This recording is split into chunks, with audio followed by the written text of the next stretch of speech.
This is Fido Friendly Travel Talk. Here's your host, Susan Sims. Hey everybody, it's Susan Sims with Fido Friendly Travel Talk, brought to you by Animal Radio, where we talk about the travel and lifestyle for you and your furry best friend. So Campgrounds of America, known as KOA, has sponsored our annual pet adoption tour, Get Your Licks on Route 66, for several years. So I am delighted to speak with Jenny McCullogh today to share what adventures await when staying at a KOA. Hi, Jenny. Welcome to the show.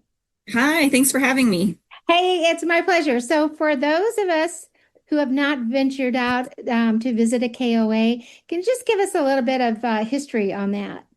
Yeah, absolutely. So Campgrounds of America, or KOA, as we are well known, started here in Billings, Montana in 1962. Our first campground was along the banks of the Yellowstone River when our founder, Dave Drum, noticed a lot of people traveling back and forth on the highway to the World's Fair. And he noticed that they didn't have anywhere to camp or stay. And so he opened up his property to campers along the route. And we've been around since then. We've got over 500 locations in North America. Our first franchise park was actually in Cody, Wyoming. So most of our properties are individually owned and operated. Well, I'm telling you, we're big fans. We've been doing the tour, the pet adoption tour for this will be our 18th year. We do not have a camper. We haven't never had an RV experience. However, luckily for us, there are accommodations, lodging at most of the KOA. So tell us a little bit about that and why that's so great for us who travel in our cars and with our dogs. Yeah, so we have cabins at KOAs. We have rustic cabins that are 1 to 2 bedroom, no bathrooms. We've got deluxe cabins, which have 1 to 2 to 3 bedrooms, kitchens, and in-suite bathrooms. And then we've got unique accommodations to more style like glamping.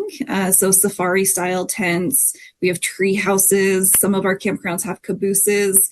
You name it. If it's a unique accommodation, one of our campgrounds probably has it. So we like to say that we're the largest glamping campground business in North America as well, but people just don't really think of glamping in KOA all the time too. So it's lots of different ways to stay.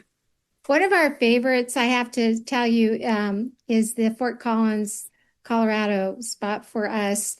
There's a lake and I'm not sure how large that is, but there's a wonderful walking path around it. And there's this wonderful artwork that people have painted on tree trunks, on rocks. It was such a delight and what a surprise. And we looked forward to that. Every time we check in there, we look forward to that.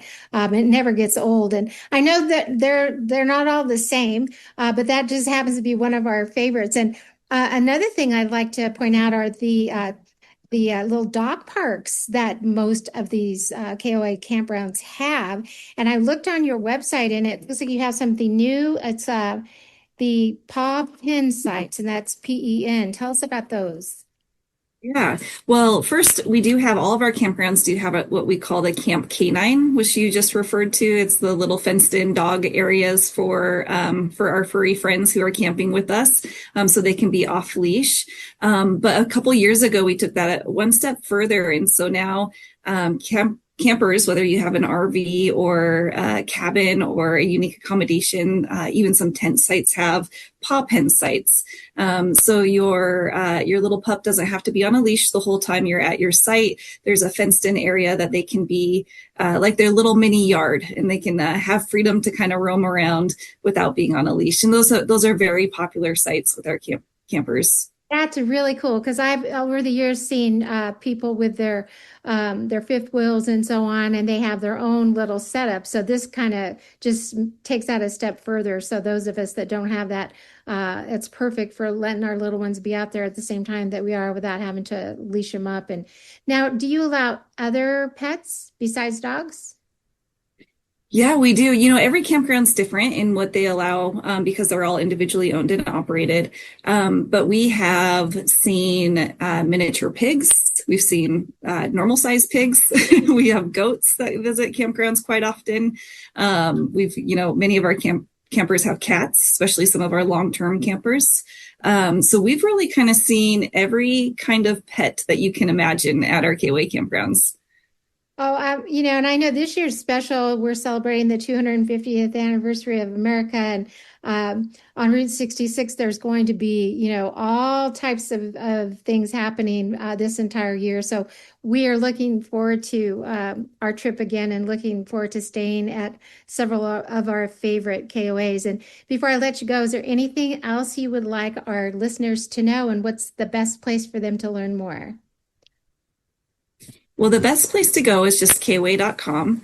And do know that all of our campgrounds allow dogs, so you don't have to, try to find the campground that does. They're all dog friendly. In fact, we love pets. Many of our campground owners will have a campground dog that's on site with them. And we really go out of our way to make sure that everybody is accommodated, even our pets. So we'll have pet wash stations. Some of our campgrounds even do pet parades. So if you enjoy traveling with your full family and your furry family, we're the perfect spot for you. Oh, that's wonderful. Thanks so much for taking the time to talk with me today. I really appreciate it. Yeah, thank you. That's it for Fido Friendly Travel Talk. You have been listening to my guest, Jenny McCullogh with KOA. Log on to KOA.com to learn more. And for more information about today's show or just about traveling with Fido, log on to FidoFriendly.com. Until next time, travel safe and leave no dog behind. This is Susan Simmons with Fido Friendly Travel Talk.